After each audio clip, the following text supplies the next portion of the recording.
Welcome back to a big night here on Fox 23 News at 6:30. We are speaking exclusively to 2024 Libertarian presidential nominee Chase Oliver. Oliver's name will actually come first on Oklahoma's ballot before you see former President Donald Trump, Vice President Kamala Harris, and independent RFK Jr.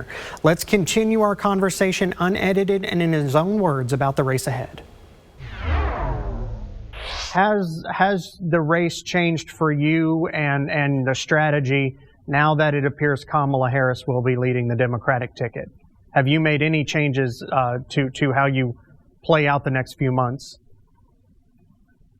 Well, our platform certainly isn't changing just because the messenger of the Democrats is a little bit younger than the previous messenger. Both of them still represent old 20th century ideas, the idea that the government is the solution to all of our problems, which has created much of the problems that we experience in the first place, namely the nearly $40 trillion debt that we're facing right now. So, for me, it's not going to change up my policy, the way I'm communicating. But what it will do is it will make me have to look at Kamala Harris's record and contrast myself to that record, which I think if we look at her record as AG and as a DA in California and time in the Senate, there leaves much to be desired, not even speaking about her 3 years as vice president, where not a lot got done under her watch.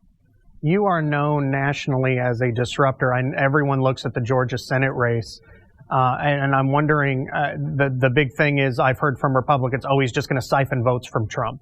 What do you say to those people who say things like that as far as he's going to siphon votes from my guy, whether it be Democrats or Republicans? Well, if you look at the polling data, I actually poll equally from self-identified Republicans and Democrats in the last race in which I ran. My largest pool of voters is actually political independents, many of whom are tired of the two-party system, and they're being drawn in to vote merely because there's an option on the ballot that is not the two-party system.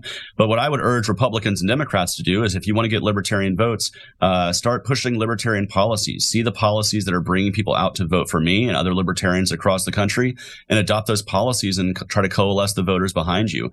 Ultimately, that's the way libertarians can win even without winning office, is if the major parties recognize the good ideas we have and ultimately adopt them. I think cannabis is the greatest example of that. We've been pushing for legalized cannabis since 1971, and now over half the country lives in a place where adults can recreationally use. Nearly all of the country lives in a state where you can medically access cannabis, and I think that's much to do with the early work of libertarians starting in the 70s and moving forward.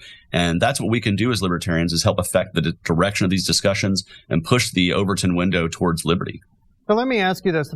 There are a lot of people watching right now. This is their first time they have ever seen you outside of maybe, a cable news coverage of the Georgia Senate race or things like that.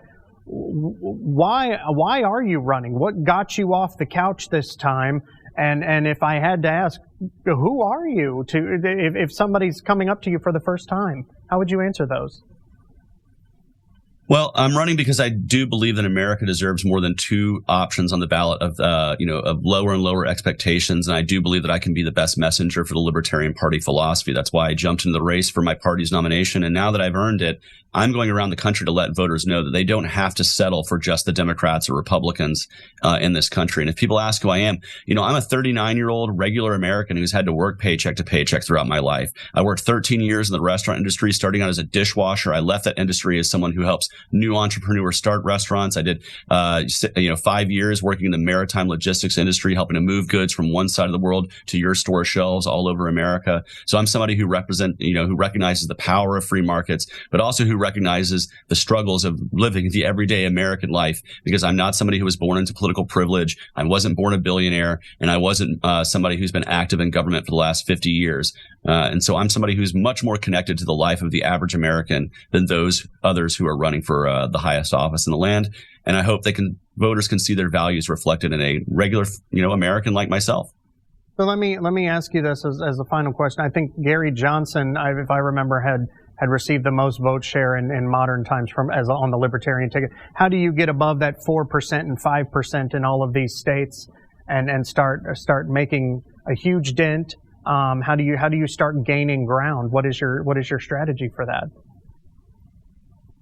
Well, I think it starts with speaking to communities that often feel ignored by the two-party system, certainly those in the lowest economic rungs, those who are part of communities that have been most abused by the government, namely black and brown faces who have understood that the police state has existed for a very long time and we need to see reforms in those areas. the anti-war movement among young people who are on college campuses across the country who have been begging for a peace candidate, and now they have one who's actually closer to their age than any of the other candidates running. I think there's a huge coalition of voters who, if the options were just the Democrats and Republicans, wouldn't even be inspired to get out to vote. We want to reach to them now and let them know there's another option they can join with, and they can help build the Libertarian Party's foundation up piece by piece so we can start tearing down the abuses of the state brick by brick. And I think there's a lot of people who would be excited to join that campaign. Case Oliver, Libertarian presidential nominee, thank you so much for your time today and for joining us. Best of luck on the campaign trail. Thank you. Thank you so much.